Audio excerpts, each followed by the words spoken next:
A carrier infinity furnace displaying code 33 indicates a limit circuit fault, which means the system overheated. Fixing this error requires replacing a clogged air filter, opening blocked vents, or replacing a faulty high-limit switch.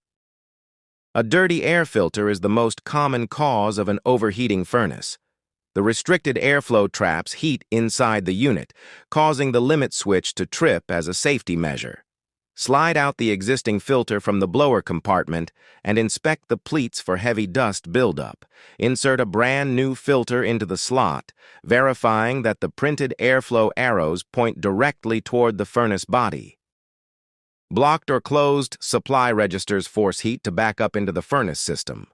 Walk through every room in the house and verify that all floor, wall, and ceiling vents are fully open and completely unobstructed. Move any area rugs, couches, or heavy curtains away from the return air grills to ensure the system can pull in enough cold air to regulate the internal temperature. Restricted airflow can also stem from a heavily soiled evaporator coil if the system is paired with central air conditioning. Inspect the A coil above the furnace heat exchanger and carefully brush away any debris blocking the cooling fins.